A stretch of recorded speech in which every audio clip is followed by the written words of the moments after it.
Om Namo Bhagavate Vasudevaya. Om Namo Bhagavate Vasudevaya. Narayanan Namaskritya Naran Chaiva Narottamam Devim Saraswatim Vyasam Tato Jaya Mudirayet Nashtaprayeshva Bhadreshu Nityam Bhagavata Sevaya Bhagavati Uttama Shloke Bhaktir Bhavati Naishtike Yukta Krishnaya Vasudevaya Devaki Nandanaya Cha Nandagopakumaraya Govindaya Namo Namaha Om Ajnanatimirandhasya Jnananjanashalakaya Chakshurunmilitam Yena Tasmai Shri Gurave Namaha Shri Chaitanya Manobhishtam Stapitam Yena Bhutale Swayam Rupa Kadamahyam Dadati Swapadantikam Vandeham Shri Guroho Shri Yuta Padakamadam Shri Gurun Vaishnavamscha Shri Rupam Sagrajatam Sahagana Raghunathanvitam tam sajivam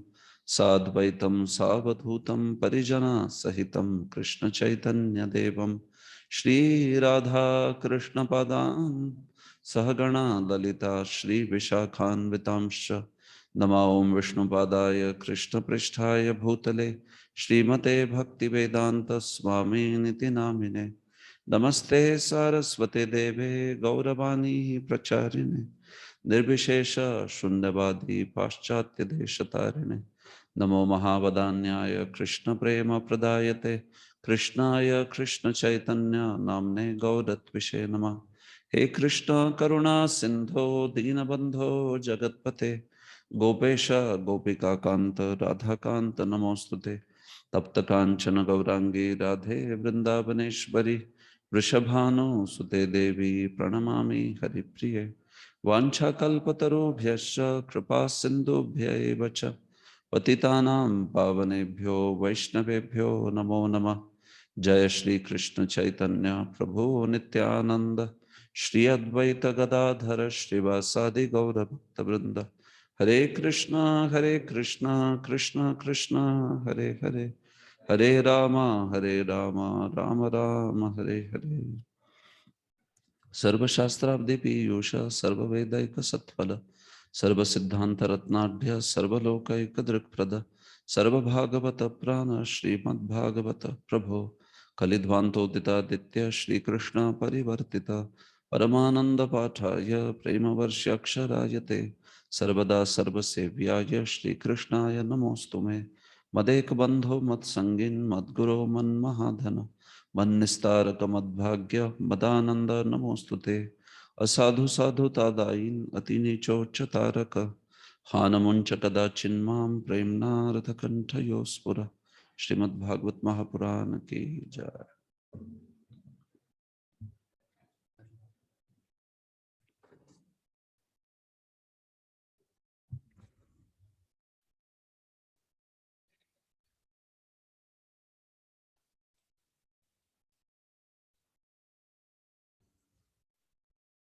Hare Krishna.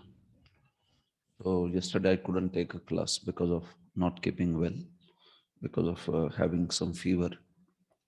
So today also slightly feverish, but I just wanted to make sure that we finish this chapter, chapter 5th. So today and tomorrow we'll have the classes, and I'll make sure that we complete this chapter. So then rest of it from chapter 6 onwards, naturally we'll move to the next unit. So if we have to change the planning little bit in terms of probably one or two more classes may be needed in next unit, in addition to 8 classes, which is our usual module. Maybe we will need either one or two more classes. Then we will be able to finish the rest of it. Because in that section, 7th and 8th are not going to take much time. It's just description of incarnations in 7th. So that is very quick. And 8th also. But major discussion would be 6th, 9th, and 10th.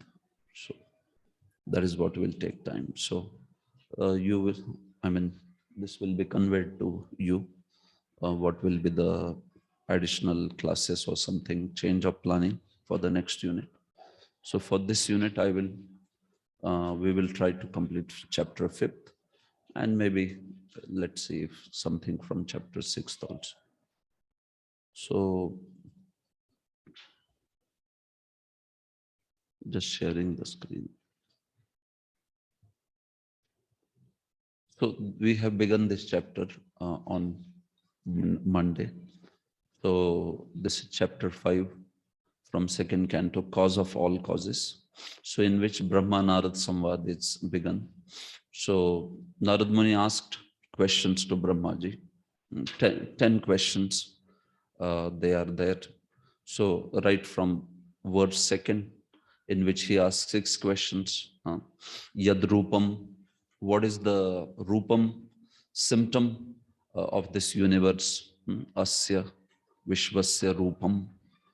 What is the symptom or characteristic of the universe? Yadadhishthanam Asya Ashraya. What is the adhishtan or the shelter of this particular universe? Yataha Srishtam. How is this universe created? Yat Samstham. How is it conserved, or how what does it merge into? Liyate Yasmin. Yat Samstham can mean both the things. Yat Param. What is it subservient to? Under whose control the universe is? Yat Param. Adhinta. Asya adhinatvam, that is Yat Param. And Yacha, Yadatmakam. And what is it made up of, or what is the ingredient? What is the nature of this? So like that, these 6 questions.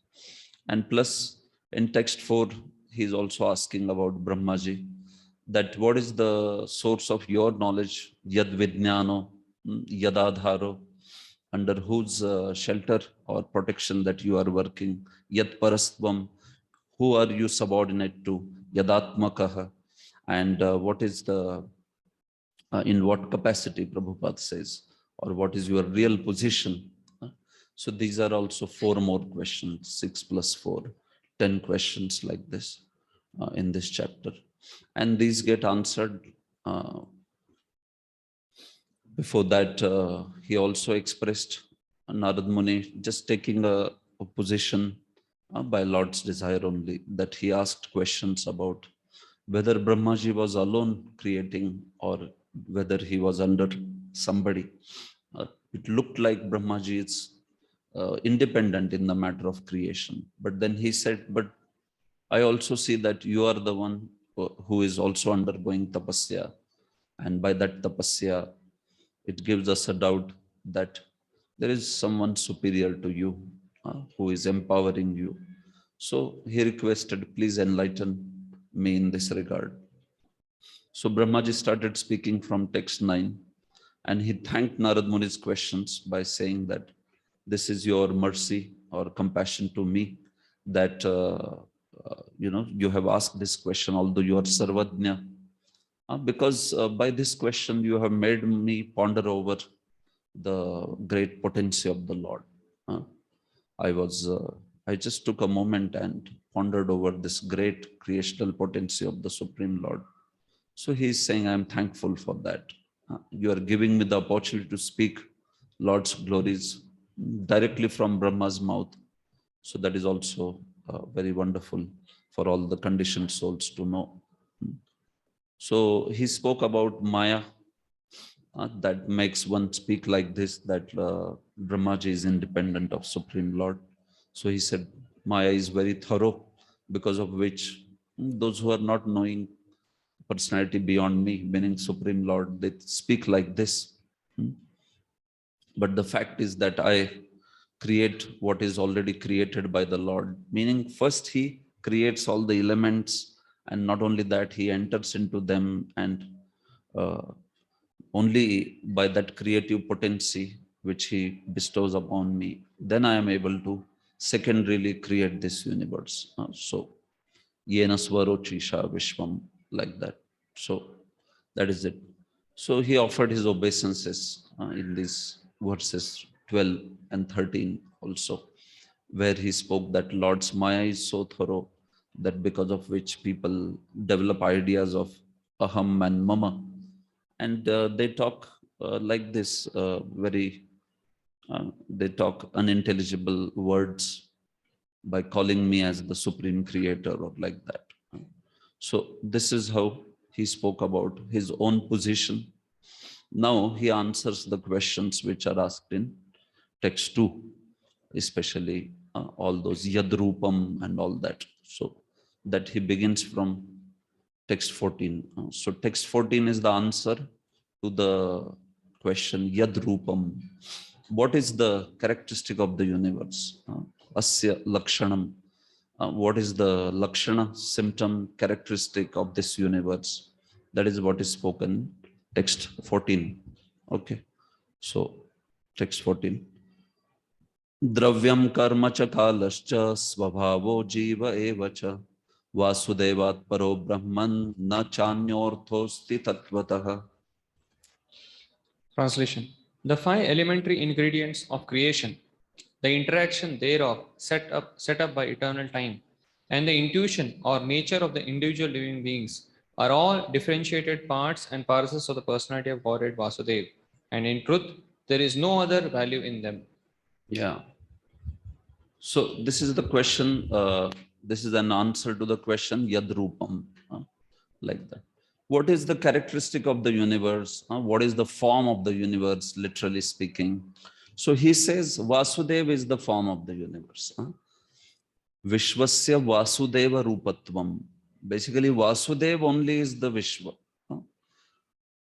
So besides Vasudev, nothing exists.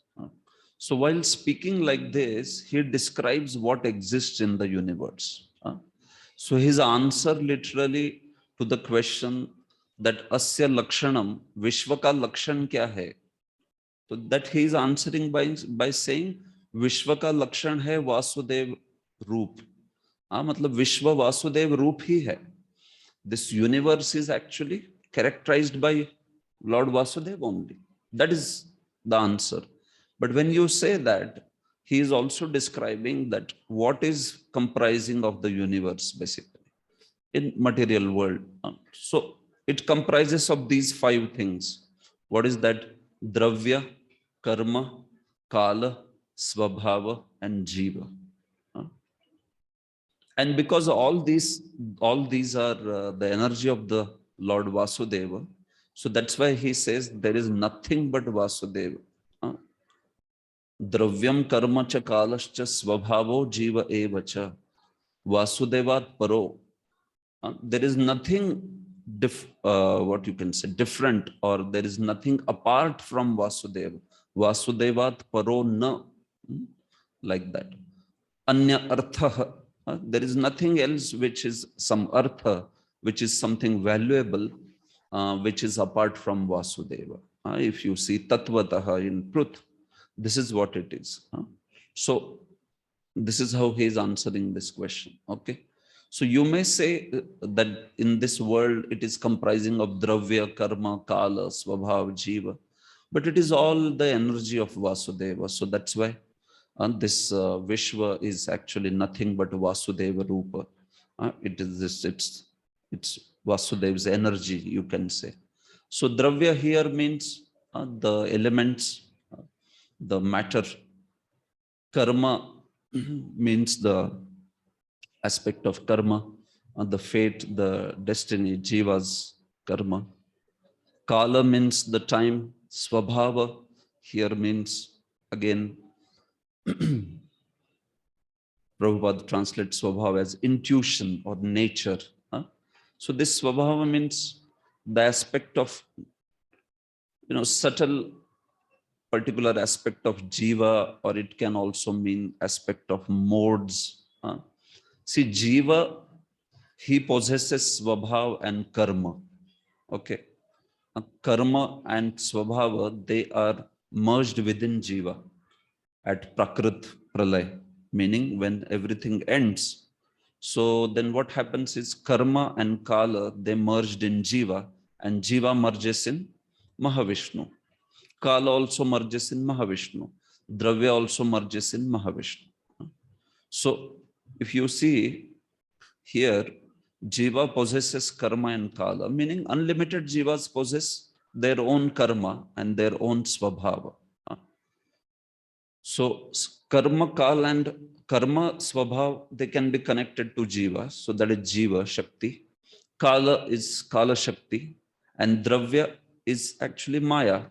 Pradhan only gets transformed into Dravya, into all the elements. So Maya Shakti, Kala Shakti, Jiva Shakti. And this is all Vasudeva. This is not different than Vasudeva. So that's how he is saying that this universe is nothing but Vasudeva. This basically 5 elements can be put into 3 elements only, which is Jiva, Kala, and then finally Dravya, which means Maya Shakti. Maya possesses Dravya. And once Kala is inserted within Maya, then it acts on its own. And then Jivas, they are all controlled by this Maya Shakti. So what the verse is saying is only this, that the matter that all these things possess, they are possessed by the Lord.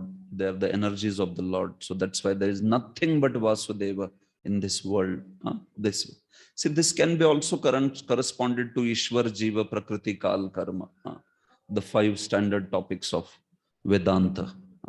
So here Ishwara means Vasudeva, Jiva is Jiva, Prakriti is Dravya, Ishwara, Jiva, Prakriti, Kala, Kala is Kala, and Karma is also there, Karma. So what is done in enlisting topics of Vedanta, Ishwar, Jiva, Prakriti, Kala, Karma, is within Jiva, the Swabhav is also included, like that. Swabhav is just already part of Jiva, like that. Or Swabhav can also be applied to Dravya. Swabhav meaning we should not just think that it is Jiva's particular Swabhav. No, it is also for Dravya. The things, the matter also has a particular Swabhav, isn't it? Something is tamasic in nature and it has a certain influence that brings in, or rajasic or like that. So it will come further in the next verse also. But what he is trying to say here is that apart from Vasudev, nothing else exists. Nothing else exists. So that is why this Vishwa, Asya Vishwasya Lakshanam, this characteristic of this universe is that it is Vasudeva Rupam. It is only Vasudev. Everything is energy of Vasudev. Like that he is answering. So I was saying that all these questions can also be answered in one word by saying everything is Narayana. Like that. So that way. But then still everything is also being explained in terms of its elements. So when it says here, what is the characteristic of the universe? You can say that the characteristic is that there is Dravya, Karma, Kala, Swabhava, and Jiva. But because they are all energies of the Supreme Lord Vasudeva, so Vasudeva is the characteristic. Basically, Vasudev, that's all. This Vishwa is Vasudeva Rupa. It's a form of Vasudeva, nothing else. This is what he means to say over here. So you can see Vishwanath Chakravarti. Yes, just a minute.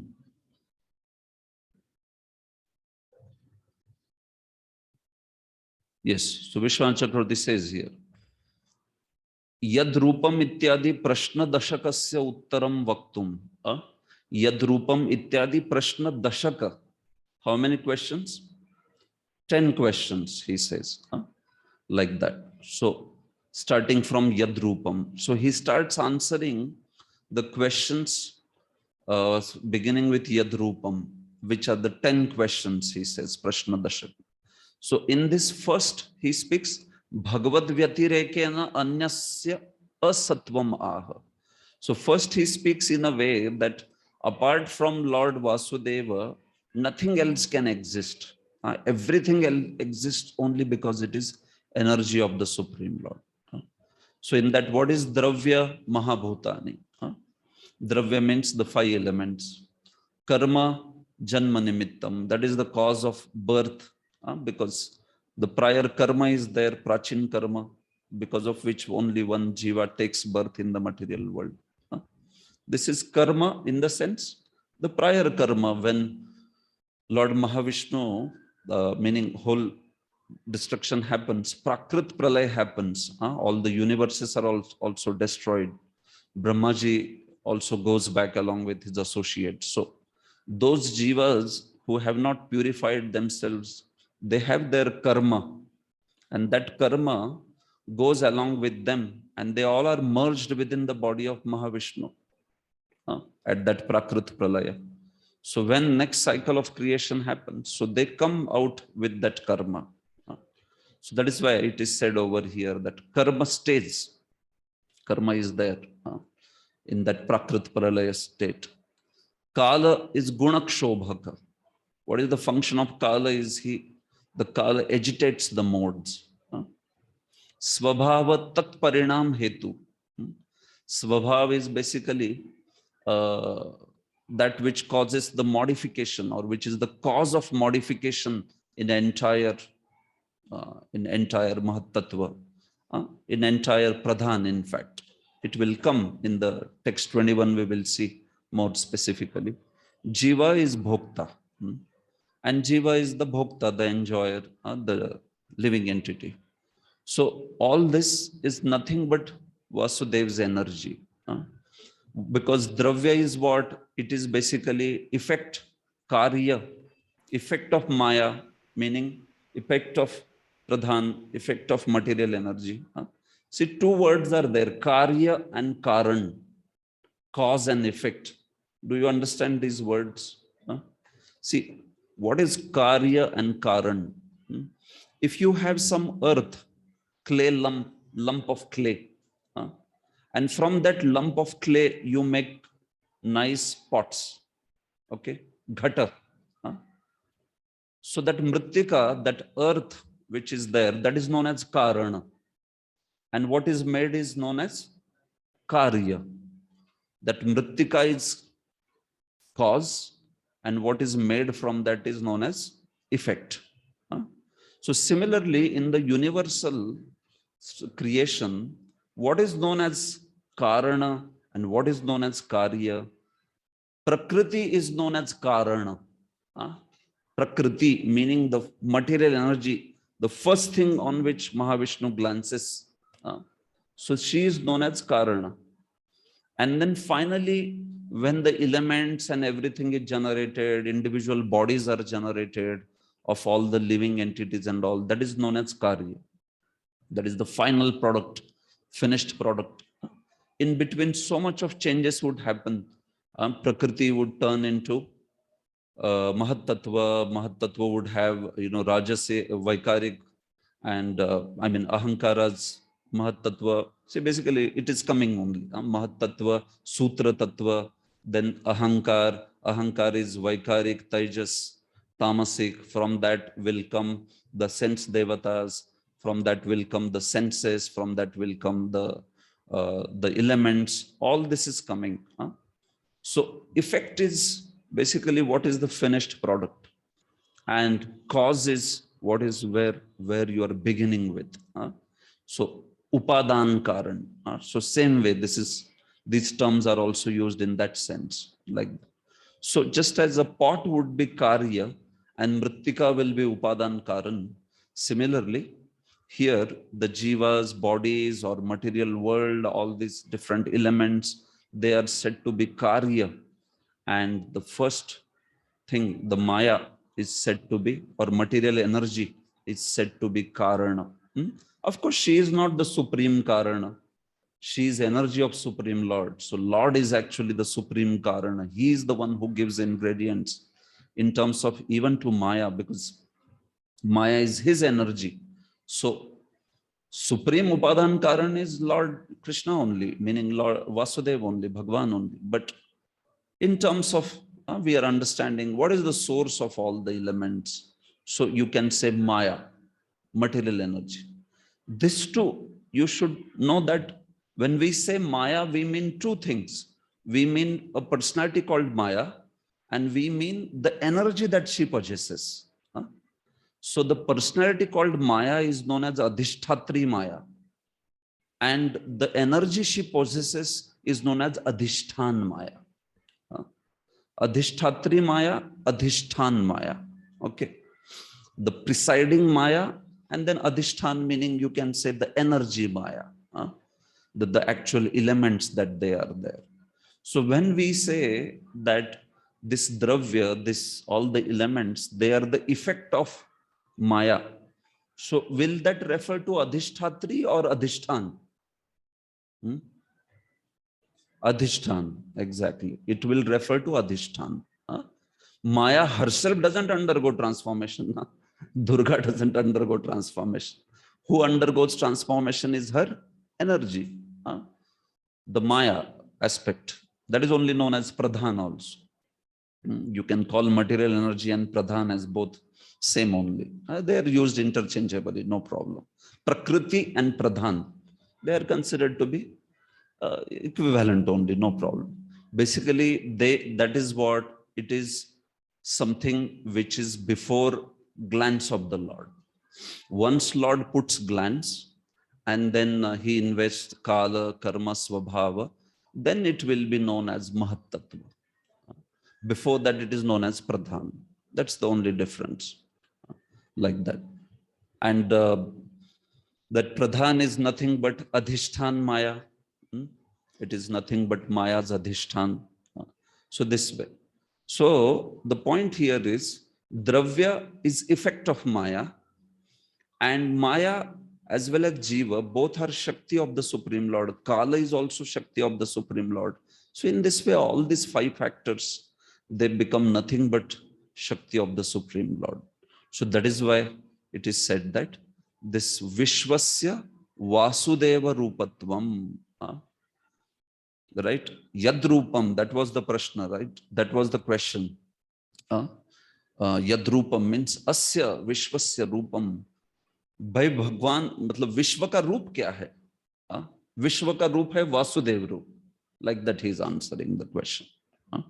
This way. So this way it is Yad Rupam Ityasya Uttaram. This question is answered over here in this particular verse.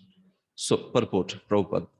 This phenomenal world is impersonally the representation of Vasudeva, because the ingredients of its creation, their interaction, and the enjoyer of the resultant action, the living being, are all produced by external and internal energies of Lord Krishna. You understand this? See, basically he is saying that this phenomenal world is a representation of Vasudeva. That is Vasudeva Rupa. ये विश्व जो है भगवान वासुदेव का ही रूप है. Why? Because all the ingredients of creation, that is dravya, and their interaction, and the bhokta, the jiva, interaction would refer to the aspects of svabhava, like that.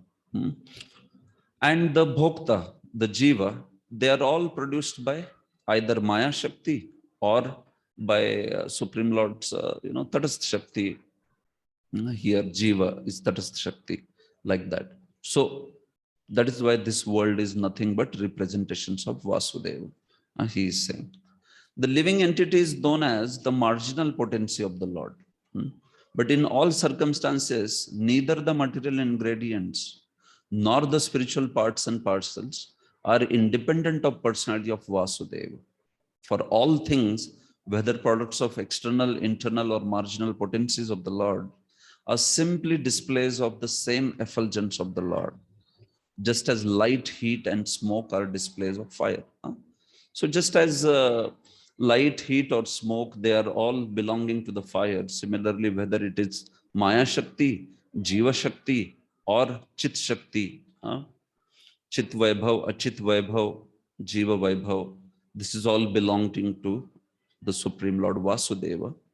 Now, why there is no mention of Chit Shakti over here? Because this is material world talking about. We are talking about material world. So, Dravya, Karma, Kala, Svabhav, Jiva, it's talking about the Maya Shakti and a Jiva, the aspect of Jiva Shakti, like that. It's not talking about avatars that belong to the Chit Shakti or like that. No. It's talking mainly of material world. So that's why these two energies are only seen over here, in the sense they are included over here, like that. Okay. So fine. This is how this first question is answered. So I'll take two more verses and then take if any question is there. Text 15. Narayana para Veda, Deva Narayanangajaha, Narayana para Loka, Narayana para Makhaha. Yes.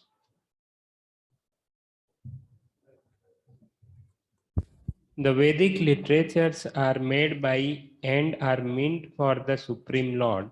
The demigods are also meant for serving the Lord as parts of his body. The different planets are also meant for the sake of the Lord, and different sacrifices are performed just to please him. So now text 15 and 16, he answers two questions, which is Yad Adhishthanam and Yat Paratvam, Yat Param. The text 14 answered Yad Rupam, 15 and 16 will answer Yad Adhishthanam and also Yat Param, meaning what? What is the shelter of this universe? And also, what is this universe subservient to or subordinate to? These two questions are answered over here. Again, it is nothing but Narayana, that the Lord Narayana is the shelter, and also Lord Narayan is what all the universe is subordinate to. So while speaking about this, it is told different elements, how they are produced by Narayan and they are subordinate to Narayan. And this is how the verse is answering this question. Yadadhishthanam, you asked, right? What is the shelter? What is the background of this universe? So Prabhupada says, so shelter of this universe is Lord Narayan. And also Lord Narayan is what is it, the world, what Lord Narayan is what the world is subordinate to. Adhinta bhi Narayan ki hai, or Ashray bhi Narayan ka hi hai. So that is what is said in these two verses. Narayana para Veda. So Narayana para Veda, all the Vedas, they are Narayana para. So what does it mean? Prabhupada nicely translates it in synonyms. Prabhupada says, para means the cause and is meant for. So not only Vedas come from him, but the Vedas are also meant for him. You understand? Source is also Narayana, and also the purpose is Narayana. Understand? No? So Vedas, where do they emanate from? They emanate from Lord's breathing, Narayana. And what are they supposed to take you to? They are supposed to take you to the Narayana. So that is the meaning of Narayana Para Veda. It includes both the aspect. It includes the aspect of the source also, and it includes the aspect of the purpose also. So Vedas come from Narayana, and also the whole purpose of Vedas is Supreme Lord Narayan. Shastra Yonitvat. The sutra also says, Vedanta Sutra. Shastra Yonitvat. Supreme Lord is to be known from all the study of scriptures. All the scriptures, they direct towards him only. Shastra Yonitvat. Lord is known through scriptures. So the goal of scriptures is Narayan, Lord Narayan. Similarly, he says, Deva Narayanangaja. All the devatas, what are they? They are nothing but, they are the limbs of the body of Lord Narayana. They are the limbs, Narayan Angaja. They are born from Lord Narayana, all the devatas. And their worship, whatever worship is there of demigods and all that, that is also supposed to take one to the worship of Lord Narayan. It's not that that worship is meant to be independent worship. No, it is the real purpose of all that worship is one becomes devotee of Narayan. We saw that. Akama sarva kama va moksha kama dharti. There also, right? So this way. So all the devatas, they come from Narayan, and their worship should lead one to the Narayan. Narayana para loka, all the places, all the lokas, planets, they are created by Lord Narayana. And the purpose of all this system is again to direct one to the Narayana. Meaning Narayana should be glorified in all these planets. Narayana should be the object of worship in all these planets, places, everywhere. This way. Narayana para makha. Similarly, all the Vedic sacrifices, Lord is the one from whom they emanate, right? Yadneshwara. And they are meant for Lord's pleasure only. Finally, he is the ultimate Yadneshwara. Makha, all the sacrifices are meant for him only. So certain sacrifices may take one to some heavenly planets here, there, and all that.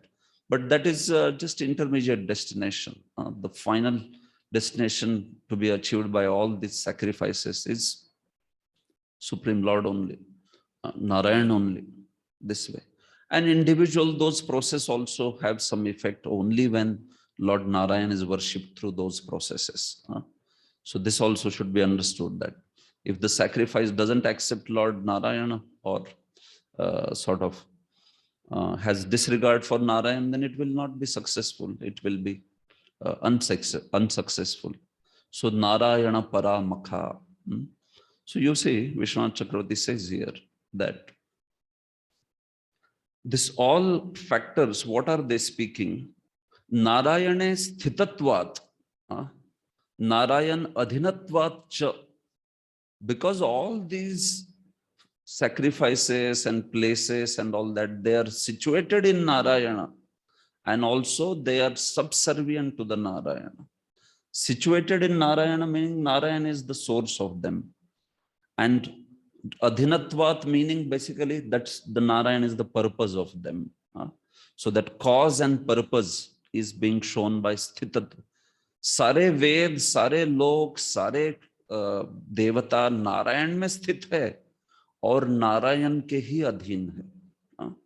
So this is answering the question, which is yad adhishtanam, which means who are they sheltered in? Who is this universe sheltered in?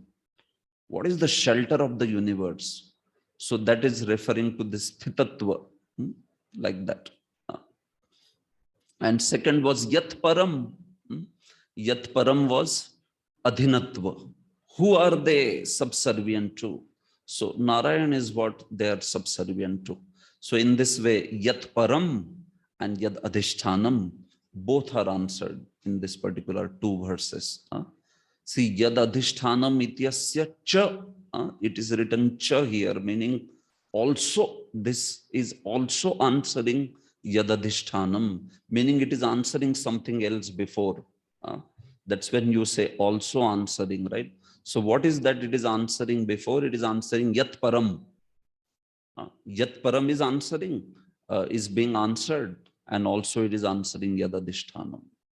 Both aspects are answered. Cause and also purpose. So this is the aspect which is spoken in these verses. So Prabhupada, what does he do in purport is, he goes one by one. He takes the Veda, then he takes the Deva, then he takes Loka, and finally he takes Makha. How all of them originate from the Lord, and they direct one, or they're supposed to direct one to the Lord. That's the purpose. So this is how Prabhupada has written the purport for all four aspects, like that.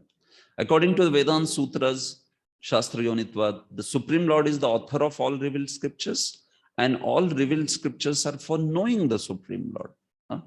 He is the one who is bringing forth them.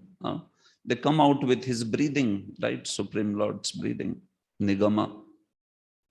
And also, he is the purpose of all these Vedas. Vedaishcha sarver ahameva vedyo. Like that. Veda means knowledge that leads to the Lord. So this way. He says, Prabhupada, any book of knowledge, science or art must lead to the knowledge of Narayana. Otherwise, it must be rejected. That is the way of advancement of knowledge. So actually, any book of knowledge or science or art, that is what it should be directing. So if there is so much literature written with great Rasa Chanda Alankar, but then there is no purpose. It's not serving the purpose of directing to the Narayan. Then Bhagavatam says it is all what? Tadvayasam Tirtham. It says it's a place of pilgrimage for the crows, isn't it? That way. So that is the point. So further he says, supreme worshipable deity is Narayana. The demigods are recommended secondary for worship in relation to Narayana because they are assisting hands in the management of universal affairs. Angaja, and that is Prabhupada's translation, assisting hands this way. So just as officers of a kingdom, they are there. But this proves that demigods are just dependent on him. Further, lokas or different planets are attractive because they have different varieties of life and bliss, partially representing the Satchidananda Vigraha. Even all the different planets and all that, Prabhupada is saying, why are they attractive? Because they are made up of jivas which are part and parcel of that Supreme Lord, who is Satchidananda Vigraha. First of all, they survive, they exist because of him only. And even the population that is staying on those planets, that is also Lord's Jiva Shakti. So everything is his. That is his point. Maya Shakti, Jiva Shakti, Chit Shakti, everything is Supreme Lord only. The progressive journey from one planet to another culminates in reaching the supreme planet of the Lord, where life is eternal and full of bliss and knowledge. So, Sarva Narayana Para Loka, all these different planets and their progressive journey, it is to show what is the highest place, highest planet, Vaikuntha, Goloka. And finally, all different kinds of sacrifices are performed just to satisfy Lord Narayana. Yajnarthat karmanonyatra. So, that is the point. Okay, one more verse, text 16. Narayana paro yogo, Narayana param tapaha, Narayana parajnanam, Narayana paragatihi. Yes.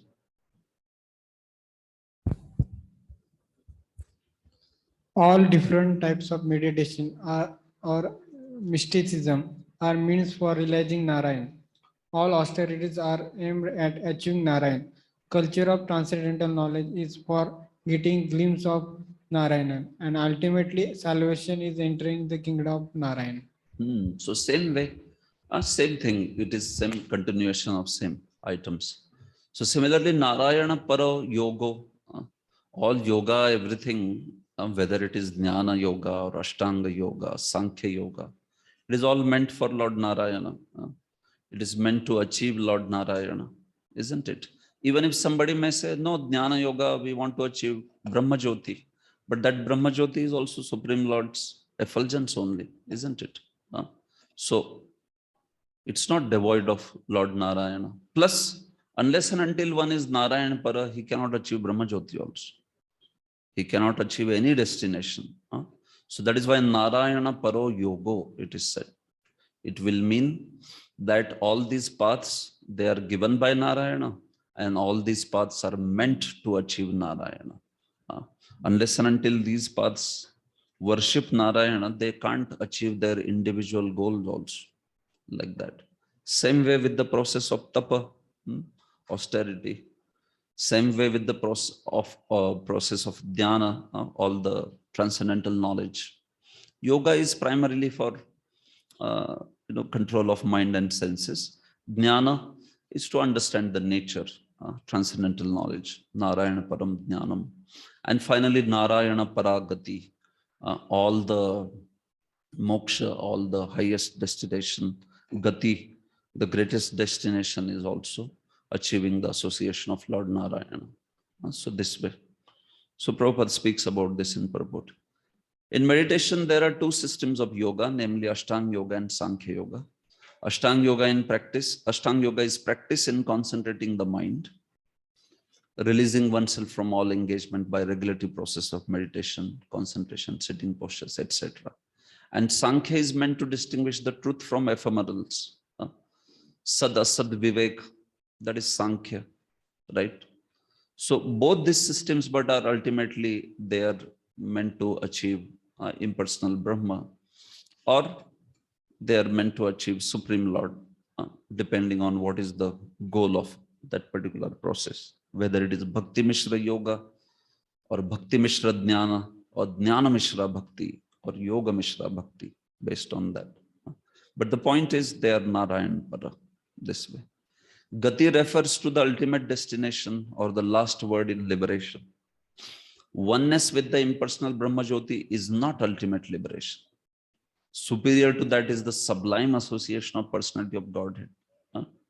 So that is the point. Naturally, Brahma Jyoti achieving is not ultimate liberation. It may be considered a liberation like Sayujya, but it's not ultimate, because there is no subject-object relationship there. There is no service over there. It's just Shanti without any understanding of Upasya and Upasak. So the greatest Gati is achieving the Vaikuntha, where there is transcendental relationship between the Lord and his devotees. So this all path, Gatis, they are originating from Narayana, and they are meant to achieve him. So in this way, these two verses speak about the aspect of Adhishtan and Yadadhishtanam and Yat Param. What is the shelter of the universe and what is the universe subordinate to? Like that. So when you say universe, what they have done is they have taken the elements in the universe and have shown that this is their shelter, this is what they are subordinate to. What elements? Makha, Veda, Devata, Loka, like that the answer has been given.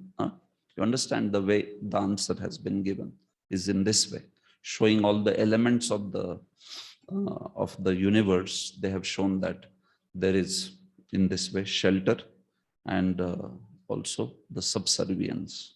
Okay, fine. Do you wish to ask anything on this? Yes, Lalit Madhav Prabhu. Guruji, Hare Krishna.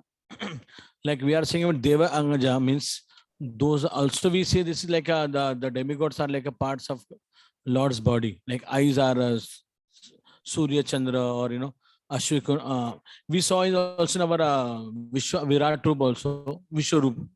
So there it is like a conception wise it is. Yeah, So, it's conception wise. So in here also it's like conception wise, Guruji. Yeah. One meaning, one of the acharyas has translated Angaja in that fashion, that yes, they can be considered as Virat Rupa's limbs, isn't it? All the devatas are considered the limbs of the Virat Rupa, this way. So, see, that is right, that there is no problem with that understanding. That is correct only. But here, Prabhupada writes, or the Sridhar Swami, he writes in this fashion that they are assisting hands. They are the empowered administrators of the Supreme Lord. That is Angaja. Just as your hand and legs assist you in doing the entire work. So similarly, the Devatas are, Prabhupada says, like the assisting hands, that way. But literally speaking also, when you do that dharana of Virat Rupa, so yes, Devatas are actually limbs of the Supreme Lord, meaning Virat Rupa, that way. Yes? Thank you, Guruji. Okay. Anyone else?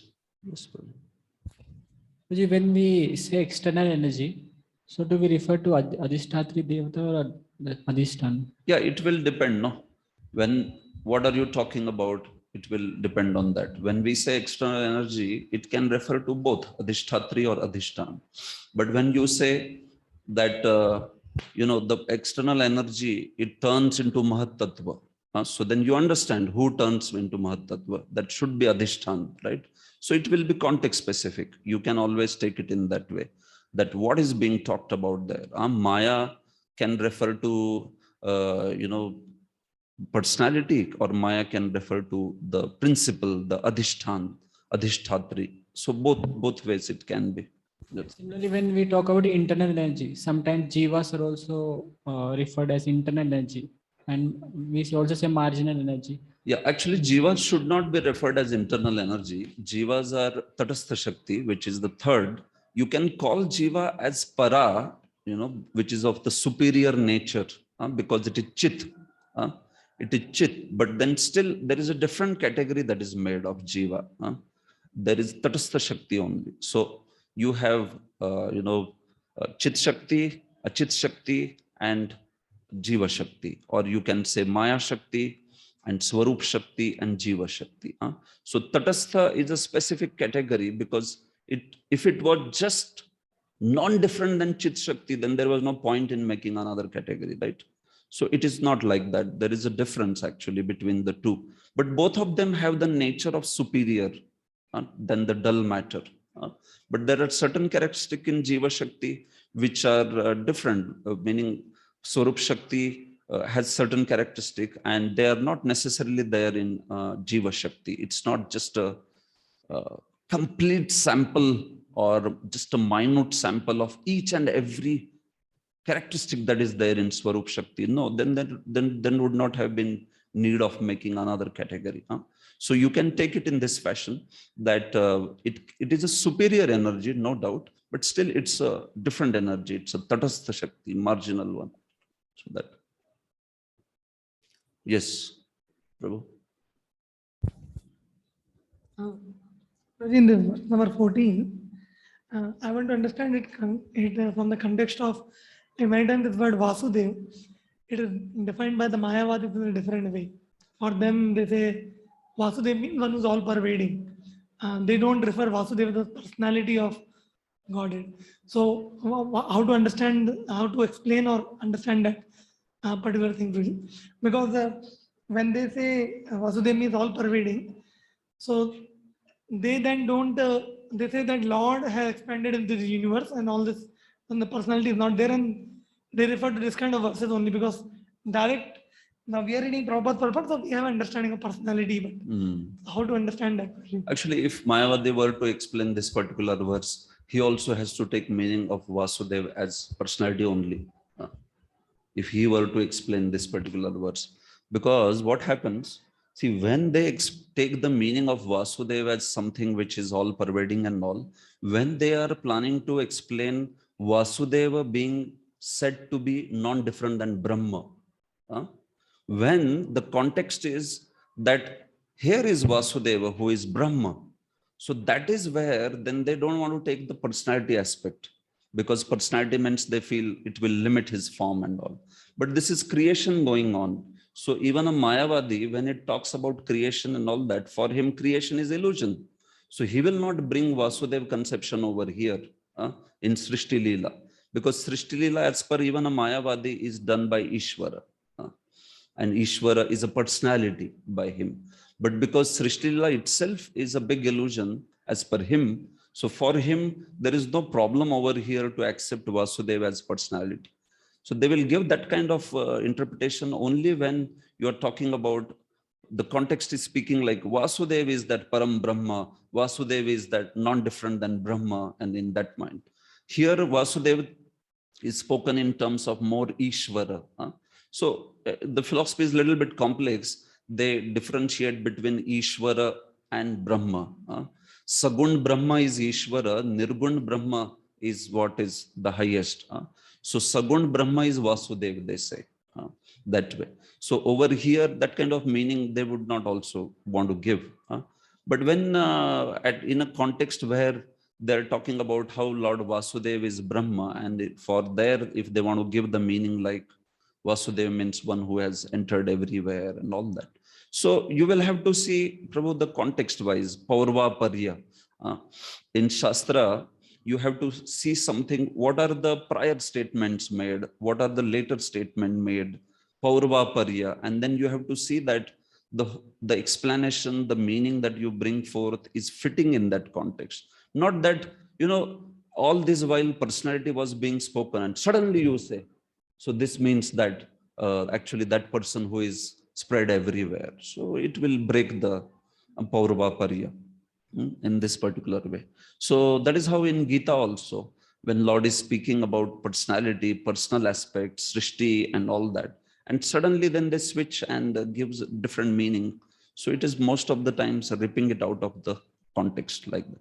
So the Vasudeva, a word like that may have multiple meanings, agreed, because for Lord, each one of his name is said to be Anvartha, Sanskrit Anvartha, Anvartha Nama, meaning what? When Lord is having some name, that name describes his quality also, So a word like Vasudeva, Vishati Sarvam iti Vasudeva. So that meaning also, that quality will belong to him. But at the same time, his personality, Vasudevasya Putra Vasudeva, or Vasudeva Satve Yah Prakashati iti Vasudeva. Vasudev Sattva mein jo prakashit ho jate hai, wo Vasudeva. So all such meanings can be applied, over there. And all those meanings can be applicable. But especially if somebody is taking that and trying to prove that this doesn't refer to a person Vasudeva or like that, then you will have to see the overall context, what is being spoken there, right? Okay. Anything else? You have something more, Lalit Madhav Prabhu? I see your hand raised. Prabhuji, I had one question. Okay. Prabhuji, here out of the 6 questions that Narad Muni made, so Adhishtanam and Param, they both technically appear to be the same. So there are difference, like even in this verse 15th and 16th. So all these elements, I mean, we cannot technically categorize that this is Adhishtanam and it is Param. So what was the purpose of this 2 separate things? They both sound to be the same. No, they don't sound the same. That's what I was telling though. Yadadhishtanam and Yat Param. See, Yadadhishtanam talks about what is their shelter. So it talks about the aspect of what are they sourced into.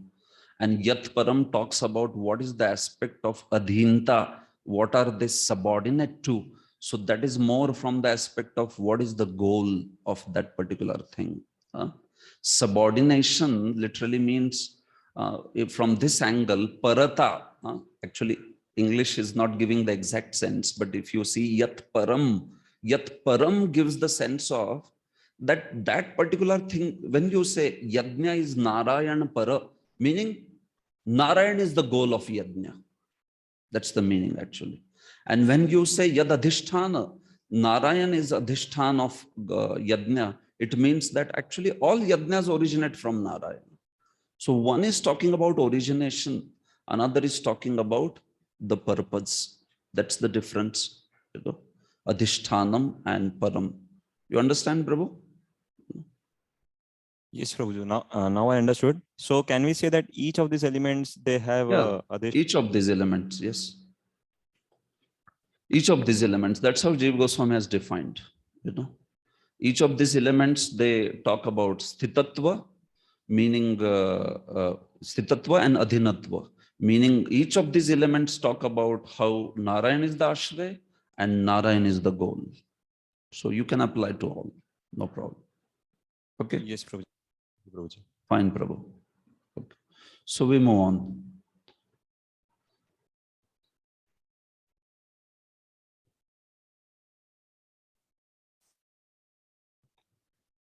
So in 3 more verses, 17, 18, okay, and 19 also, Brahmaji then also speaks about the aspect that how there is difference between Jiva and Ishvara. See, this is in connection with the questions that are asked in text 4, Yad Vijnano, Yadadharo, like that. Is there a difference between you and him? Or what is the difference between Jiva and Supreme Lord? Answering that particular thing, he is speaking these verses. See, it's what is the source of your knowledge, right? That is what he asked in text 4. What is the source of your knowledge? What is your shelter? How do you create? Under whose instruction you create? So he's answering these aspects in this series of verses from text 17 that way. So always remember, it's a simultaneous, it's answering of 10 questions, right? So he will answer, okay, in those 6 questions he answered Yad Rupam, Yad Adhishtanam, and also Yat Param. Then again, he is answering now, Yad Vijnano Yadadharo, that particular aspect. What is the source of your knowledge? How is that? How do you create? What is your shelter? So that is being answered in this text 17. And it was also answered in some way in text 12, 13 and like that. But here also, especially about these 4 questions which are in text 4, I didn't see Sridhar Swami or Vishwanath Chakravarti giving a very elaborate thing saying, see, here is what Yad Vijnano is answered. Here is what Yadadharo is answered. But in the course of entire discussion, those 4 questions also get answered. That is what they have commented this way. So we can see that things like when he says Yad Vijnano, what is the source of your knowledge? Or what is the source of your Yadadharo? What is your shelter? So it is surely getting answered in this series of verses from text 17. And also it was answered in a way in text 12, 13, 11, 12, 13 there also, that how he is not the real creator, but he creates in the following of Supreme Lord. So that is how. So text 17. Tasyapi drashturishasya kutasthasya khilatmanah srajam srajami srushtoham ikshayeva bhichoditah. Okay. Inspired by him only, I discover what is already created by him, Narayana, under his supervision, as the all-pervading super soul, and I also am created by him only. So what is your shelter? What is your source? I am also created by him only, and I also create under his instruction. I act by his instruction. After he has created the elements and he has empowered me, I follow under his instruction for the secondary creational aspect. So he is saying this. See, text 17, Vishwanath Chakravarti says, after hearing that Narayana Para Veda and Narayana Para Makha and all that, if Narad Muni were to ask, hearing all those, that Narayan is the goal of Vedas, Narayan is the goal of all the sacrifices, Narayan is the goal of all the planets and everything. So then Vishwanath Chakravarti says, Narad Muni wanted to say, Tarhi tvam kim karoshi? Then what do you do then? What is that you do? Tarhi tvam kim karoshi? Right. So in answer to that, he speaks. Tasya srijam api tena srishtoham srijami. He says, if Narad were to ask, what do you do then? Well, I do this thing. Srijam srijami. That which he has created, I create that. Like that. Srijam srijami. That which is created by him, that is what I create. That which is already created by him, I create that particular thing. So how do I create that? That too I create by ikshaya. This word ikshaya. So I created that too only when the things are set into process after his glance. And also it can mean by his order, by his inspiration, by his direction, I create like that. So Brahma's creation, will see that further. Just you can understand now that this aspect of that I create only as his follower.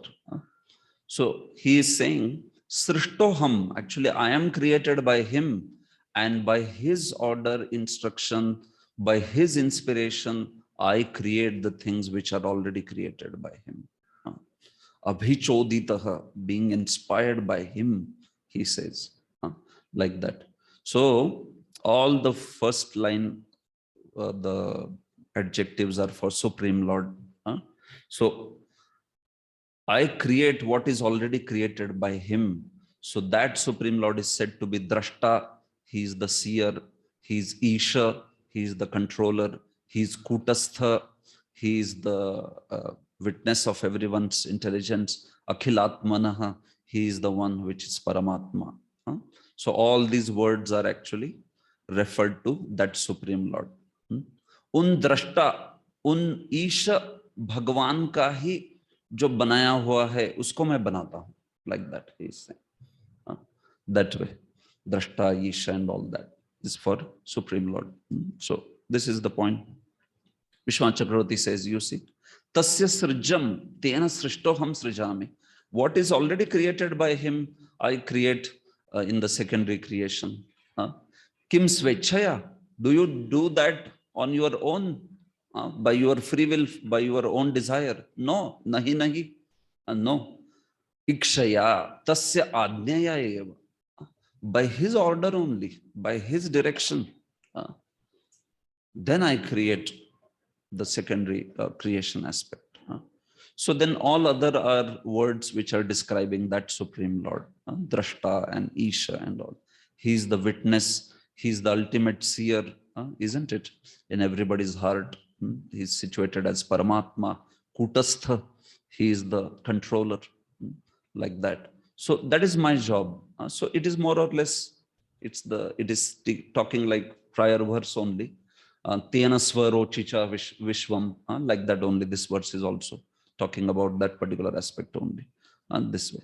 So Brahma, Prabhupada says, even Brahma, the creator of the universe, admits that he is not the actual creator, but is simply inspired by Lord Narayan, and therefore creates under his superintendence those things already created by him. This way. So Prabhupada says two identities, Paramatma and Jivatma, they are there. So Prabhupada interestingly has used the word I discover instead of create. I create what is already created by him. That is what Sanskrit is saying actually. Srijami. So Srijami means I create. Prabhupada uses the word I discover, like that, in the sense of discovery. You find something which is already there, right? So in that sense, he says discover, meaning he does the secondary aspect creation, but it is more or less like a discovery, because he's already given all the elements, he's given the knowledge, he's given the blueprint and said that do this way. And then he does that. So that is his discovery, like that. So that is why Prabhupada writes that word, discover. See, Prabhupada says, the Lord inspires the individual soul to create what is already created by the Lord. And by the goodwill of the Lord, a discoverer of something in the world is accredited as the discoverer. It is said that Columbus discovered the Western Hemisphere, but actually the tract of land was not created by Columbus. The vast tract of land was already there by omnipotency of Supreme Lord, and Columbus, by dint of his past service unto the Lord, interesting, was blessed with the credit of discovering America. What was his past service unto the Lord, right? So Prabhupada writes in this way that, yeah, whatever discovery is there, actually, it is by Paramatma's mercy. So he must have done some karma by which, he had that particular, what you can say, credit of discovering America. So he was planning to find out India, but then he found out America, isn't it? He took the other way turn, and he thought these are Indians, so that's why they became Red Indians, known to be known as Red Indians. So similarly, no one can create anything without the sanction of the Lord, since everyone sees according to his ability, this way. So point is that by certain, whatever karma, these personalities may be given by certain ability, that is also mercy of the Lord, isn't it? Even karma is mercy of the Lord only, no? Who made that system, right? That if you do this particular thing, then you get this particular benefit. That is also his system only. So for that matter, even karma, if somebody is by his karma is having that kind of ability or that kind of fame, which he is going to get by discovery, but even that is mercy of the Lord, because that is the reward which has been given by him, by Supreme Lord, for his prior, some pious activity. So because he is the originator of that system, he is the one who allows in that particular manner. So that is why it is his mercy that way. Otherwise, it will become karma mimansa, where we will think like, oh, because he has done the karma, so he is getting the benefit. So what is the glory of the Lord?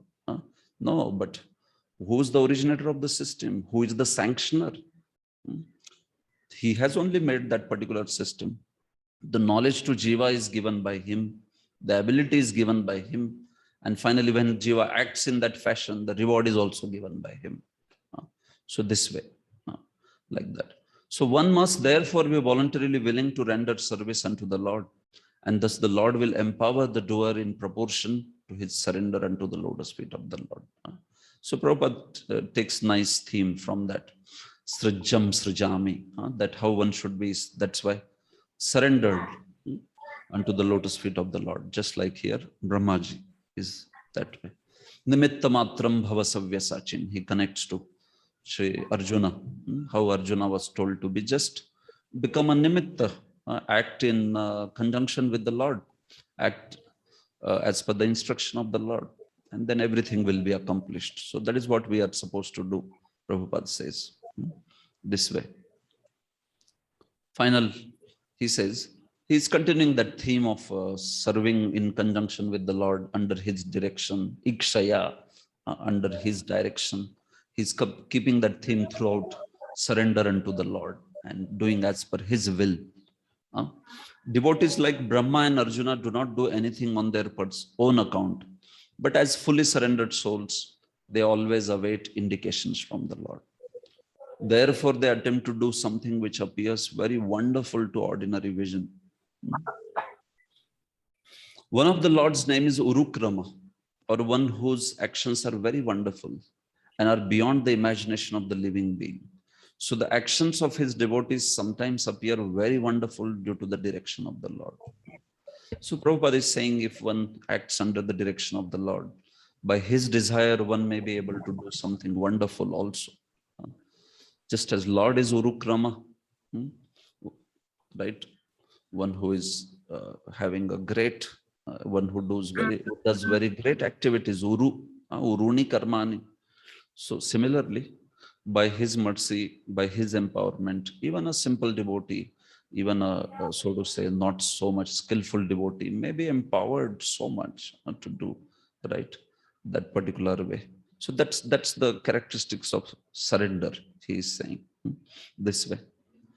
Finally, he says, the subtle presence of the Lord is felt by the intelligent man who can study the psychic effects of thinking, feeling, and willing.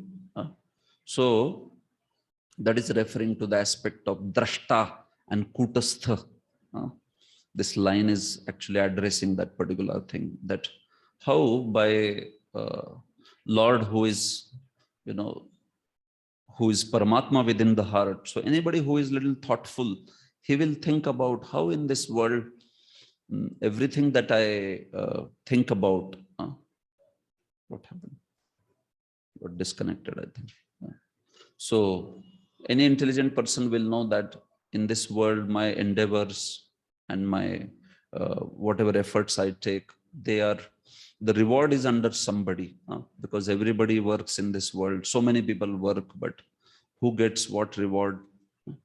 There's internet is not there. That's the issue. So that is completely up to the Lord. Meaning we have not created our own, okay, working. Had just got disconnected because of internet issue. So I hope now you can hear. So the point is that if one is thoughtful enough, he will understand that he exists, and beyond him, the Supreme Lord exists, and he is the one who has created various sense objects. And there is somebody who rewards beyond, meaning somebody who rewards to all the efforts within this world. Although everybody may put efforts, but still certain people are rewarded, certain are not rewarded. So this is what he means. Guna prakashe anumiyate. One can do anuman of Supreme Lord by some thoughtful analysis, right? Even in the second chapter, Shukdev Goswami said this particular thing. In the last section, he spoke. I think it's working. Yes. Okay. So fine, text 18. Sattvam, just sharing the screen. Sattvam rajastama iti nirgunasya gunastrayah sthiti sarga nirodheshu grihita maya vibhoh. Yes. The Supreme Lord is pure spiritual form, transcendental to all material qualities. Yet, for the sake of the creation of the material world and its maintenance and annihilation, he accepts through his external energy the material modes of nature called goodness, passion, and ignorance. Yeah. So in these two verses, he speaks about the aspect of that how these modes are the ones which determine that. Meaning, this is one of the very important differences, that the jivas they are under the modes, three modes of material nature. The jivas in the material world, while Lord is beyond the material modes of nature. He owns them, he possesses them as his energy. Meaning his Maya possesses them as her energy. So the point is what? He's trying to distinguish between Jiva and Lord from the aspect of modes, like that. What is the real thing? In the sense, what is the difference between Jiva and Ishvara? He speaks from the creational aspect. So that's why he's speaking in terms of how Jivas are bound by modes and Supreme Lord is beyond the modes. He is the one who possesses. This is what is said in these three verses. Sattvam rajastama iti, sattva rajatama iti, nirgunasya gunatraya. Lord is nirguna, but he is said to be possessing these three gunas. Sthiti sarga nirodheshu grihita mayaya vibho. And he accepts these modes at the time of sthiti, maintenance, sarga, creation, nirod, annihilation. These modes are accepted by him. Actually, literally, verse says these modes are not accepted by him, but by his Maya. Mayaya grihita. Okay, vibhoho mayaya grihita. विभो की, भगवान विभु की माया से ये सारे गुण जो है, जो भगवान के है, they are accepted like that. So what is the meaning of this? Actually, the three gunas, the three modes of material nature, they belong to the Supreme Lord. Means what? They belong to material energy. They see, Supreme Lord, Maya Shakti belongs to him. And under Maya Shakti are the three modes of material nature. You have seen that famous picture. Maya is there and under her three puppeteers are there, right? So that shows three modes of material nature. So when we say Lord accepts the three modes of material nature, it means his Maya Shakti accepts the three modes of material nature. Why does she accept? Does she not have it all the time? Yes, she has it all the time. But they become activated. In Pradhan, the modes are there, but they are not activated. In Prakriti or Pradhan, the modes are only in a equivalent state. They are in a state of Samya. It's called Guna Samya. So those modes, they get agitated by Supreme Lord's glance, and then things start happening. So when it says Grihita, you understand, it is in this sense that Lord, by his glance, he causes the agitation of those modes. This otherwise Adhishthan Maya always has modes. ऐसा नहीं है कभी कि अधिष्ठान माया में modes नहीं है. Modes are always there, but they are in a state where they are inactive, like that. But when the matter of creation, when the time of creation comes, so then that Maya Devi, it's said to be grihita, accepted, like that, those modes. So acceptance is only in the sense of what? It is in the sense of agitation. By Kala, he agitates those modes like that. So you can see text 18, Vishwanath Chakravarti says, Nanu kuto ayam jiveshwar vibhagah. See how this distinction of Jiva and Ishwar happens. He's saying, you are saying that Lord is the inspirer and I am the inspired. Lord is instigator and I'm instigated. So this kind of distinction of Jiva and Ishwar, how does that happen? What is the criterion? What is the main point? So he's saying that the cause of that is basically the three modes of material nature. See, he's speaking the distinction between Jiva and distinction between Supreme Lord in terms of what? In terms of who possesses the modes and who is controlled by the modes. Like that, he is speaking that particular distinction this way. So Supreme Lord is Nirguna, which means Satvadi Guna Rahit. He doesn't possess any Sattva Rajatama in him. Supreme Lord in his Chit Shakti, in his form, there is no Sattva Rajatama like that. But still it is said that he accepts the modes. Sometimes you hear such verses, right? He accepted the modes. Meaning who accepted actually? Who accepted the modes? The Maya accepted the modes. His material energy accepted the modes this way. Accepted when she actually already has. But point is now she accepted in a way that the activity will happen. The modes will act now. Modes will be agitated and they will start acting like Sattva, Rajatama. All their characteristics will start creating, maintaining destruction and all that, such things this way. See, Vibhoho Mayaya Sthityadirtam Grihita. भगवान विभु की माया के द्वारा गृहित है गुण, इसीलिए क्या बोला जा रहा है? तत्शक्ति गुणत्वेन तद्गुणत्वम. Because these gunas are of his Shakti, so they are said to be his gunas. Understand? The gunas, they belong to his Shakti, and Shakti belongs to whom? To himself. So that's why they are said to be his gunas, like that. But these gunas are not there in his own personality. We should know that he is nirguna, meaning he is beyond the material modes of nature. It doesn't mean that he doesn't have any qualities only. That is the meaning, false or incorrect meaning that the Mayavadis take. As soon as they see nirguna, they become very happy. This is his Lord is without any qualities. Nirgata guna yasmat sah nirguna. जिससे सारे गुण जो है निकल गए हैं, मतलब जिसमें कुछ गुण नहीं है, वो निर्गुण है. So Sanatana Goswami says in 10th canto that why should you interpret it in that way? If you are utilizing grammar in service of Lord, we will also utilize grammar in service of Lord, he says. So he says, Nirgata guna yasmin iti nirguna na nishesha guna yasmin saha nirguna. One who has unlimited qualities, that fellow is nirguna, like that. So instead of nirgata, he uses nishesha.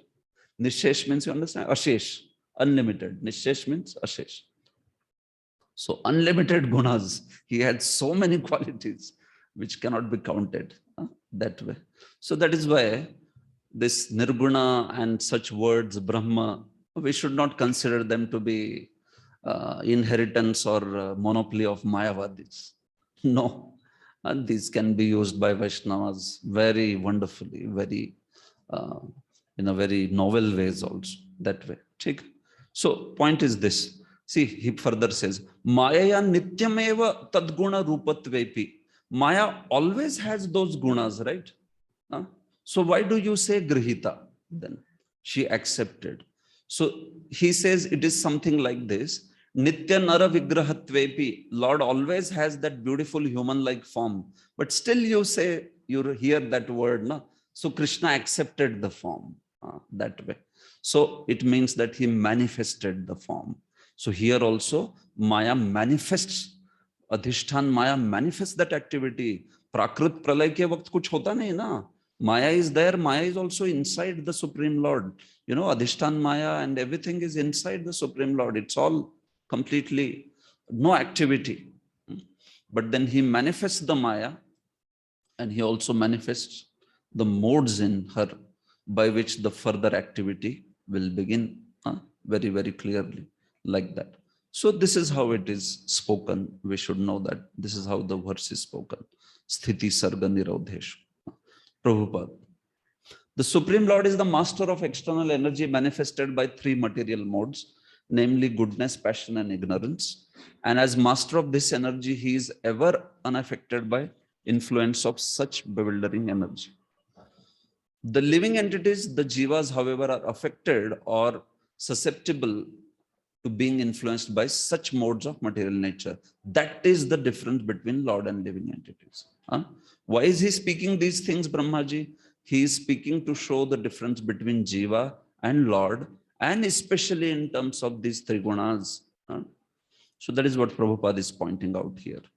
जीव ईश्वर विभाग हेतु, जीव और ईश्वर के विभाग यानी distinction का हेतु, कारण, cause. What is the cause of distinction between jiva and Ishvara? In terms of context of the creation, he speaks of this distinction in terms of who is influenced by the modes and who is not influenced by the modes, or who rather possesses the modes as a master and who is subservient to the modes. Like that, he is speaking about the distinction this way. Like Prabhupada says, master and the servant, this way. Factually, the Lord is eternally manifested by his internal potency or spiritual energy, just like the sun and its rays in the clear sky. But at times he creates the material energy as the sun creates a cloud in clear sky. So just as sun is there, sun may be covered by the clouds, but actually sun is not covered by the clouds. Who is covered by the clouds? The one who is seeing. The person is covered by the clouds. Our vision is covered by the clouds. Sun is never covered by the cloud. So similarly, what happens is modes cover, Lord. What does that mean is modes covered the living being's vision of the Lord. They don't cover him because he is much above the clouds also. He is so huge and he's so much beyond the clouds. So same way here, that although the jivas, they are covered by the modes which are compared to cloud over here. So the Supreme Lord himself is not, he remains completely beyond the covering of clouds. Okay, text 19.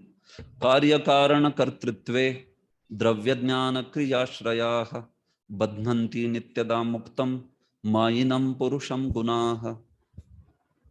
These three modes of material nature, being further manifested as matter, knowledge, and activities, put the eternal transcendental living entity under conditions of cause and effect and make him responsible for such activities. So that bewilderment by modes is being talked about. What does he say? Badnanti, they bound. Who bind? They bind, sorry, not bound. They bind, badnanti, present tense. So who bind? Gunaha badnanti. Gunas bind. Whom do they bind? Purusham badnanti. They bind the Purusha. What kind of Purusha? Mayinam Purusha. One who is under the Maya Shakti, that Purusha, the Gunas bind.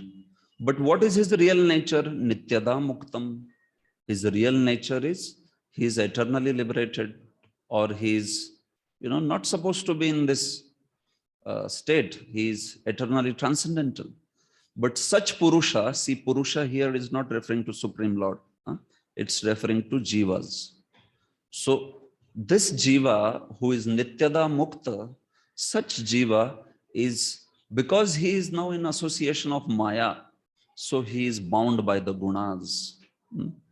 What are those Gunas? Dravya Jnana Kriya Shraya. Those Gunas have these three characteristics of three divisions of Dravya, Jnana, and Kriya. And what do they bind the Jiva into? They bind the Jiva into Karya, Karana, and Kartritva. It's slightly philosophical words. So you see what the verse is saying. Gunas, they are by this delimiter, by this adjective called Dravya Jnana Kriya Shraya. So Gunas, within them, they have this aspect of Dravya, Jnana, and Kriya. Meaning Gunas, when they start acting, what will come out soon is Dravya, which means the material elements, Jnana, which means the aspect of knowledge, and Kriya. So what is this? See, this refers to Adhidaiva, Adhibhuta, and Adhyatma. See, here he speaks. Dravyam Bhutani. Dravya means actually Bhuta, meaning elements. Jnana Devata. Jnana means the Devatas, not the sense Devatas. And Kriya means the Indriyas or the senses. Okay. Tadashrayaha, meaning Tesham Karan Bhutaha. The modes are said to be the cause of what? Cause of Dravya, cause of Jnana, and cause of Kriya. Meaning, modes, when they act on material energy, then in turn that will turn into Mahattattva. Mahattattva would turn into Ahankar.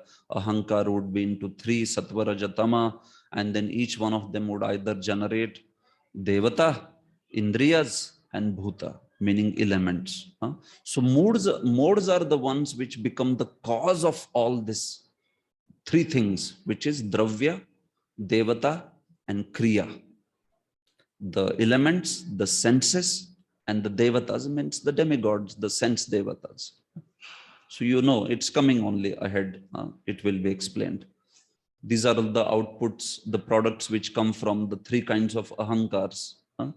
Sattva, Sattvika Ahankar, Rajasika Ahankar, and Tamasika Ahankar. These are the products which are generated. So because modes are the ones which cause it in the sense, by their action, material energy transforms into these. So that's why modes are the ones which are said to be Dravya, Jnana, Kriya, Ashraya. वो आश्रय है इन सबका, लेकिन उससे क्या करते हैं वो? By that they bind the jiva into 3 things: Karya, Karan, and Kartritva. They bind the jiva into thinking that he is material body. Karya, Adhibhutam. Karana means that it refers to the senses. He identifies himself as senses, and Kartritva refers to those demigods, the Devatas, because of which he thinks himself to be the doer. Karya, Karan, Kartritva refers to Adhibhuta, Adhidaiva, and Adhyatma. You see here. Karyam Adhibhutam. Karya, the aspect is there, is of Adhibhuta. What is Adhibhuta? Adhibhuta means basically the elements. The final, that Dravya, the aspect of elements is Adhibhuta. Karanam is Adhyatma. Adhyatma means what? The senses, the aspect of senses. See, elements are primary, senses is more finished product. And finally, Karta means Adhidaivam. Karta, that doership. So what is he saying? Gunas bind the jiva into these 3 kind of identification. Identification called Adhibhuta, identification called Adhidaiva, identification called Adhi Atma. Ye 3 identification, in these 3 identities, in 3 upadhis, the modes bind the jiva into these 3 upadhis, like that. His identification with the elements, his identification with the senses, and then when he does the activities, he thinks, I am the karta, like that. So in this way, these 3 energies, Dravya, Jnana, and Kriya, they bind the jiva, who is actually mukta, who is liberated. But now because he is in Maya's custody, so he gets bound into these particular aspects: Karya, Karan, Kartritva, Adhibhut, Adhidaiva, and Adhyatma. So these terms will come more often as we go ahead. So don't worry about understanding it like fully in each and every sense, because they will come. It's just coming ahead in the next section. These terms are coming. But you do understand this aspect that Dravya means Adhibhuta. Jnana means Adhyatma. Jnana means Adhidaiva. And Kriya means Adhyatma. It's a little bit reversed actually. Idea. The order is little reversed. Dravya, Jnana, Kriya. It is Adhibhuta, Adhidaiva, and finally it is Adhyatma. Usually it would be Adhibhuta, then Adhyatma, and finally Adhidaiva, like that. But here it is little reversed. So anyhow, Dravya binds one, that particular Dravya aspect binds one into Karya. Try to, Karya means to understand effect. So Dravya binds into Karya. What does Jnana bind into? Can somebody tell? In this, the Jnana aspect, where does it bind into? One, Doership. yeah, Doership. doership. What is the word? Karta. Yes, Kartritva. And what does the Kriya Shakti bind into? Karan. You understand? So you can see that how they are slightly, meaning the order is reversed. You are able to see that, right? Or you are not able to see that? Has somebody understood this, what I'm saying? Karya Karan Kartritva and Dravya Jnana Kriya. Okay, these two things here, you just understand these two things. One is the identification or identity that the jiva gets. Another is because of, the three shaktis that function under gunas. So what is that? Dravya Shakti, Jnana Shakti, Kriya Shakti. This has got transformed all the way down from material energy, down it has come. So Dravya Shakti jo hai gunon ke under, that gives what sort of identity in Karya, Karan and Kartritva? Can somebody tell? Karya. It gives an identification which is that I am made up of these elements. This is what is my body. I am made up of these elements. Pancha Mahabhut kiya jo sharir hai wo. So that Karya is identity. You please understand. It is Adhibhutam. See, Karyam here, Vishwanath Chakravarti says, Adhibhutam. Kva badhanti. Kisme बांध देते हैं? गुण जो है पुरुष को किसमें बांधते हैं? In what sort of identity they bind? So, yes, then you say gunas have these three characteristics, Dravya, Jnana and Kriya. So, okay, Dravya Shakti of gunas, in what they bind the jiva? They bind in the idea of Karyam. Karya means over here Adhibhutam. Meaning identifying oneself with that effect, that elements that are there in the body. Then next, you say this Jnana Shakti, where does it bind the jiva in? Or what does it bind the jiva in? Jnana Shakti, like that. So Jnana Shakti binds him in Kartritva. It binds him in Adhidaiva. He thinks that I am the doer, like that. And lastly, there is Kriya. So Kriya binds him in Karanam, which means the senses. See, with senses, he will perform activities. That is further. But first identification is there with the senses itself. Like that. That he possesses these senses, and by these senses he can enjoy. So that senses, that particular identification, that is called as Adhyatma. And that is caused by Kriya Shakti. Okay.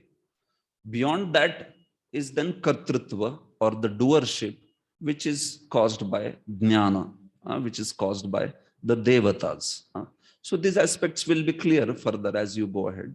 Here in the verse, just that Dravya Jnana Kriya's order was little reversed. So that's why Karya Karan Kartritva and Dravya Jnana Kriya, they are not corresponding to each other. Actually, it is like this: Karya Karan Kartritva and Dravya Kriya Jnana. It is like that. Dravya Kriya Jnana. See, Vishwanath Chakravarti also says here, Atha Jnana Kriyayoho Vaiparityena. थोड़ा order बदल दिया है यार, तो आप लोगों को पता होना चाहिए. यथा संख्यम ज्ञेयम, he says. You should know that, oh, this corresponds to this, this corresponds to this, this corresponds to this, in this way. So the point of this verse is this only, that the gunas bind the soul. That's it. That's the point. How do they bind? So then in discussion to that, he is going below, that these gunas have actually Dravya Shakti, they have Jnana Shakti, they have Kriya Shakti. And by these three Kriya Shaktis, meaning these three Shaktis, it binds into three different upadhis or three different identities, which could be intermixed, which could be overlapped, which could be together. Don't think that these are like very separate If one thinks himself to be elements, then one doesn't himself think himself to be the senses. ऐसे होगा क्या? No. The identification is there with the body, which is made of elements, also with the senses, and also with the activities that one does by those senses. So it's all mixed up. It's all together this way. It is just to show that aspect of how gunas, they are having these energies and how they bind the jiva. Okay. But they don't bind any jiva. They bind only that jiva which is there in the material world, in the sense who is under Maya, Maya Shakti. See, Prabhupada here, Vishwanath Chakravarti says, Mayinam means, where is it? Okay, here. Mayinam means Maya Sanga Sahitam. This bondage is happening only with the Mayi jivas, not with the jivas which are there in the spiritual world. So if you were going to talk about difference of jivas of the spiritual world and Lord, then will you use the concept of three modes there? You will not. That is his point. He is using the concept of three modes of material nature to show difference between jiva and Lord, because we are talking about which jivas? Material world's jivas. If we were to talk about the spiritual world's jivas, then he wouldn't talk in this fashion. He would have talked about the other aspect then, Vibhuta, Anuta, and Lord's qualities and this and that, all those particular aspects like that. Because we are talking about creation, no? So that kind of analysis is being spoken over here. Okay, one more verse. I will take some question. Purport. Because they are between internal and external potencies, the eternally transcendental living entities are called marginal potency of the Lord, Tatastha. Factually, the living entities are not meant to be conditioned by material energy. They are not supposed to be. They are by their nature actually Nityada Muktam. But then we see that due to their being affected by false sense of lording it over. So that's why they come under Maya Shakti, and then naturally they will be now under her modes this way. They become conditioned by three modes of material nature. So he's translating that Nityada Muktam thing. Further, by the covering power of the material energy, the material scientist cannot look beyond the material causes, but factually behind the material manifestations, there are Adhibhuta, Adhyatma, and Adhidaiva actions, which the conditioned soul in the mode of ignorance cannot see. The Adhibhuta manifestation entails repetitions of birth and death with old age and diseases. The Adhyatma manifestation conditions the spirit soul, and the Adhidaiva manifestation is the controlling system. What is that he is referring to? Adhibhuta, Adhyatma, and Adhidaiva. Yeah, Karya, Karana, Kartritva. Exactly. Karya is Adhibhutatva, Karan is Adhyatmatva, and finally Kartritva is Adhidaivatva. So the various kinds of bondages or upadhis that come in, Prabhupada is giving further aspects of that by saying repetition of birth and death. Adhyatma meaning conditioning the spirit soul, and Adhidaiva means the controlling devatas, controlling system. These are the material manifestation of cause and effect and the sense of responsibility of the conditioned actors.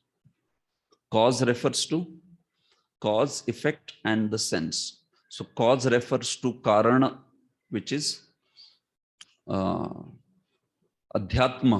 Effect refers to Adhibhuta, and sense of responsibility refers to Adhidaiva.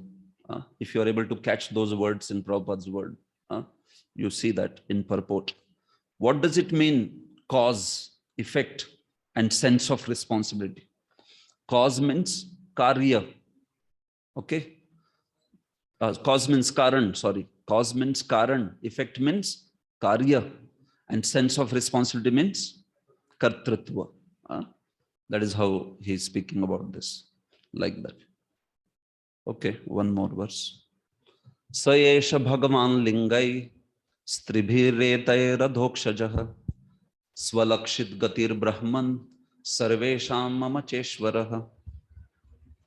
O Brahman Narada, the superseer, The transcendental Lord is beyond the perception of the material senses of the living entities because of the above mentioned three modes of nature, but he is the controller of everyone, including me. Yeah. So he is concluding this chapter saying that in this way, see 18, 19, 20, they talked about this distinction between Jiva and Supreme Lord, Jiva Tattva and Ishwar Tattva. It talked about that difference in terms of material modes of nature. Who is covered by material modes of nature? So he's concluding that topic in text 20 by saying, Sa esha Bhagavan lingai tribhi getair adhokshajaha. So in this way, because of these three modes of material nature, tribhi lingai is referring basically to the gunas. Because of these three gunas, Lord Adhokshaj, he remains what? Swalakshit gati. Swalakshita gati. See, the word is very interestingly spoken. Swalakshita gati means su-alakshita gati. Su-alakshit, meaning he is very, very nicely not understood. Like that. Su-alakshita gati. Jinki movement, jinki gati sushtu alakshit hai. It is very nicely not understood by all the conditions. Because of what? Because of the three modes of material nature. This Supreme Lord, he remains swalakshita gati. He remains veritably unseen, Prabhupada says. Why? Because of these three modes of material nature. Because everybody in the material world is covered by this, except whatever great souls, pure devotees. Devotees is not the case here. We are talking about the conditioned souls. So this Supreme Lord remains, that's why, completely beyond the vision of all these people. And this is the Lord of everyone, Sarvesham, Mamacha, and also of mine. He is the controller. He is the controller of modes. He is my controller, and he is also all the Jiva's controller. So you were asking, right? Is there anybody beyond me? He is, this Supreme Lord is beyond me. He is not only beyond me, he is beyond all the Jivas. He is beyond all the modes. He possesses Maya. In this way, he is answering all those principles that he asked for. That way.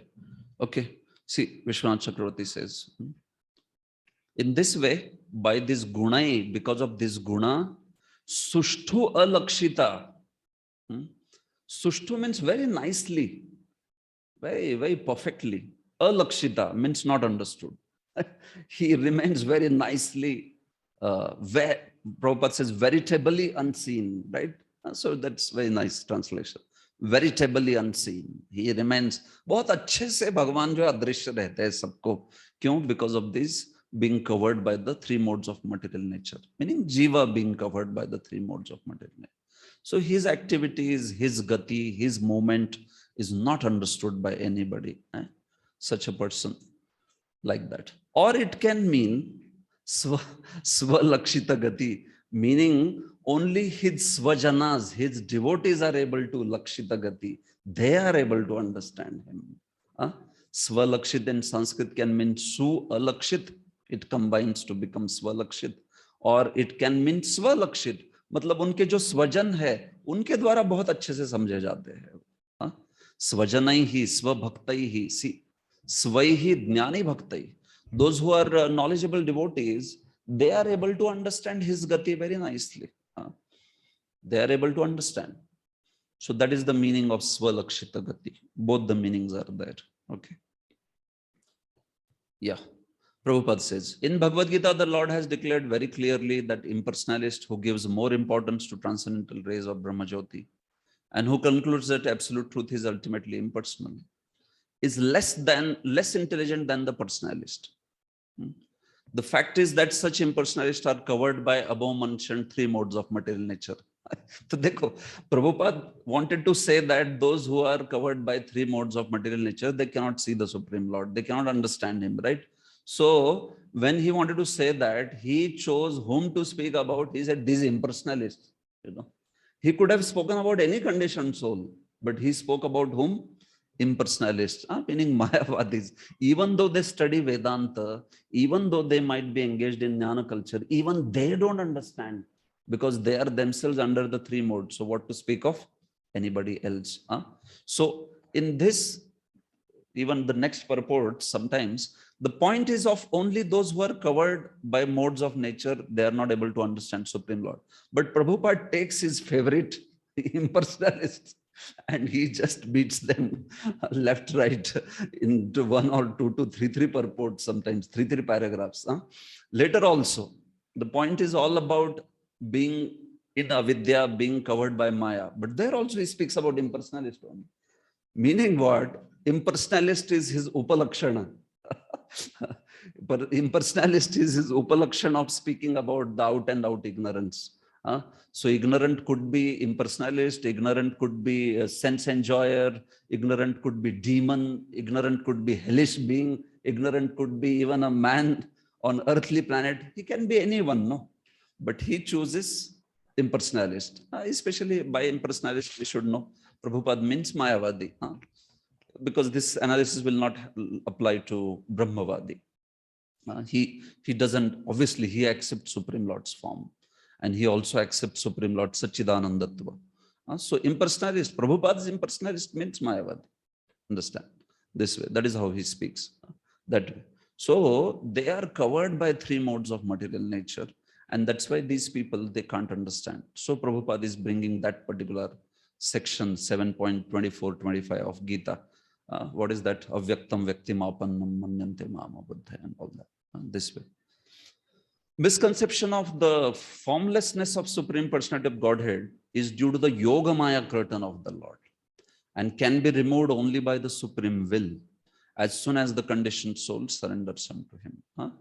It is due to Yogamaya curtain means Yogamaya for the Lord, but for that Jiva, that Yogamaya acts as Mahamaya. Because bewilderment by Yogamaya is by Lord's desire, while Jiva's bewilderment is not by Lord's desire, it is by his own choice, right?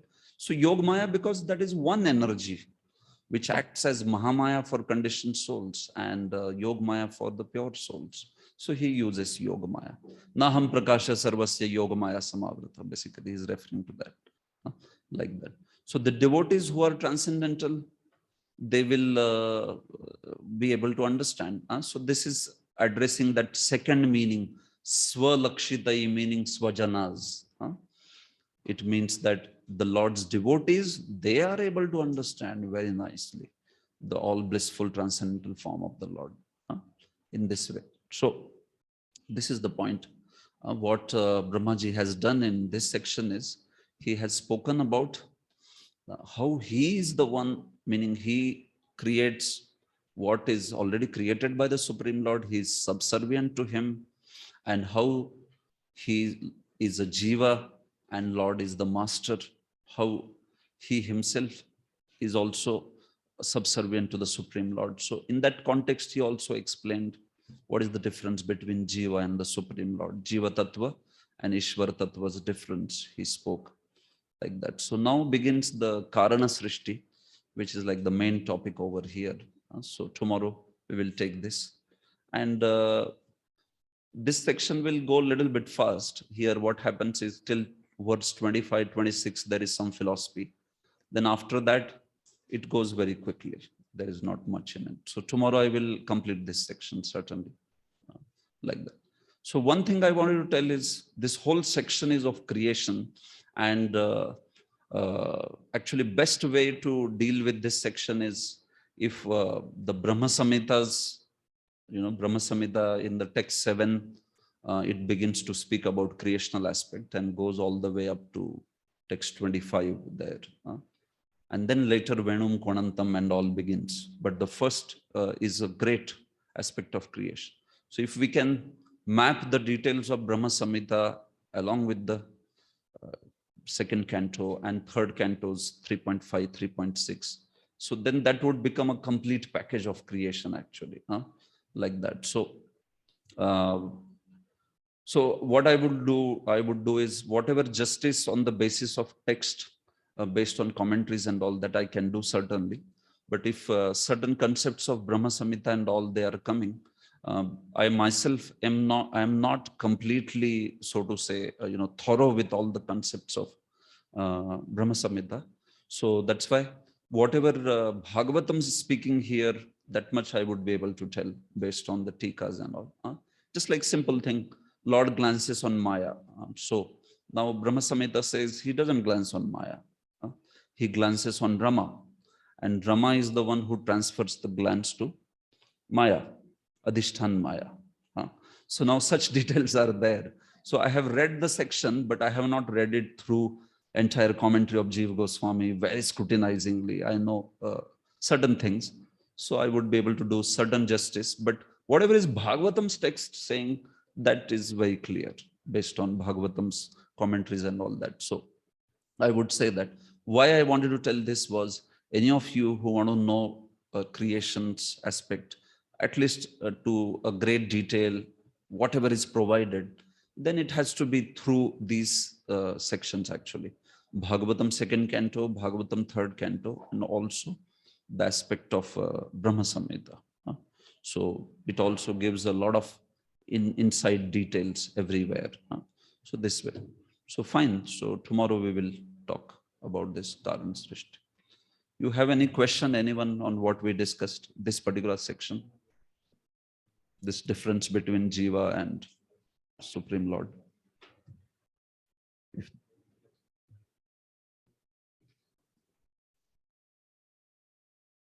Okay, so we stop here.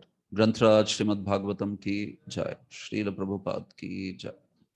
Krishna.